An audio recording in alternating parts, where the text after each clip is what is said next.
الشعب الليبي الكريم، تمر علينا هذه الأيام ذكرى استشهاد المجاهد والمناضل رمز الوحدة الوطنية الشيخ الجليل عمر المختار. بهذه المناسبة التي تتزين بها ذاكرتنا الوطنية ونفتخر بها جميعا، أدعو الله أن يوحد شملنا ويجمعنا على كلمة سواء نلملم بها شتاتنا ونداوي بها جراحنا وآلامنا التي امتدت وتعمقت عبر السنين.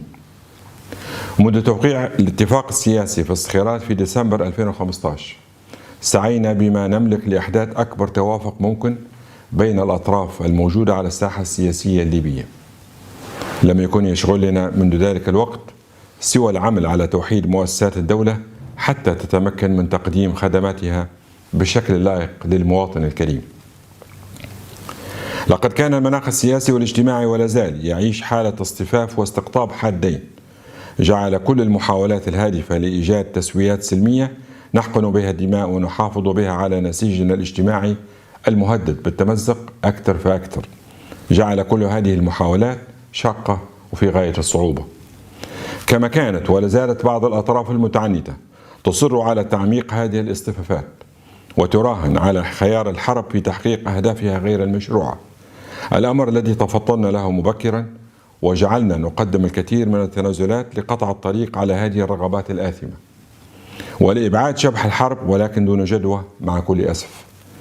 وعندما فرضت الحرب على العاصمة في محاولة لاجتياحها والإطاحة بالسلطة المدنية الشرعية، كان لابد من خوضها، فواجهنا هذه الآلة الحربية المدعومة خارجيا بكل حزم وحسم، وكان موعدنا مع النصر بفضل الله وبفضل توارنا ورجال جيشنا البواسل.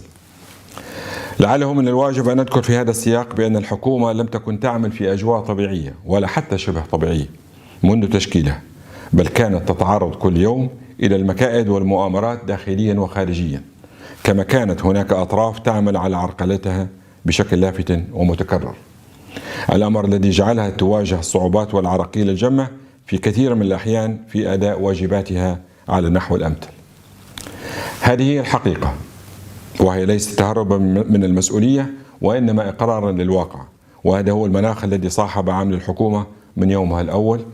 ولقد أثرنا الصمت لفترة طويلة لسبب وحيد، وهو رغبتنا الصادقة لاحتواء الجميع والتوصل إلى توافقات مرضية علنا نستطيع أن نعبر من خلالها بهذه البلاد الحبيبة إلى شاطئ الأمان.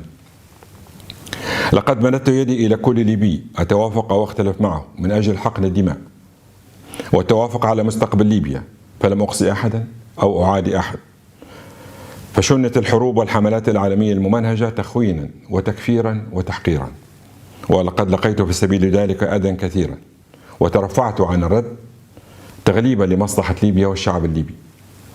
على هذا الأساس كانت كل تحركاتنا ووفق نية الإصلاح ولم الشمل كان عملنا طيلة هذه الفترة، فكانت اجتهاداتنا تتراوح ككل البشر بين الصواب والخطأ.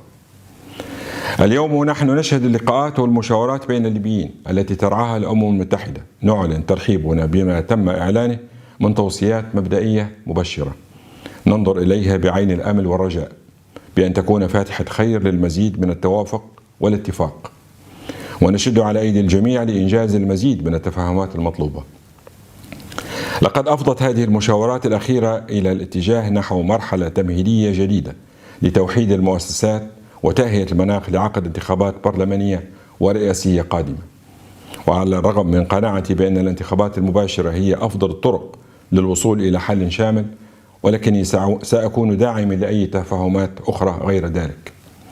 ومن موقعي هذا فإنني أدعو لجنة الحوار، وهي الجهة المنوط بها تشكيل السلطة التنفيذية الجديدة، إلى أن تطلع بمسؤوليتها التاريخية في الإسراع بتشكيل هذه السلطة حتى نضمن جميعا الانتقال السلمي والسلس للسلطة، متمنيا لهم النجاح والتوفيق والسداد بعون الله. وبهذه المناسبة النقطة الأخيرة بهذه المناسبة أعلن للجميع رغبتي الصادقة فعلا في تسليم مهامي للسلطة التنفيذية القادمة في موعد أقصاه نهاية شهر أكتوبر القادم، على أمل أن تكون لجنة الحوار بالفعل استكملت أعمالها واختارت مجلس رئاسي جديد، واختارت وكلفت رئيس حكومة يتم تسليم المهام ليه، وندعو لهم بالتوفيق إن شاء الله. وهذا كله طبعا كما ورد بمخرجات مؤتمر برلين اللي تمت المصادقة عليه في مجلس الأمن. حفظ الله ليبيا، والسلام عليكم ورحمة الله.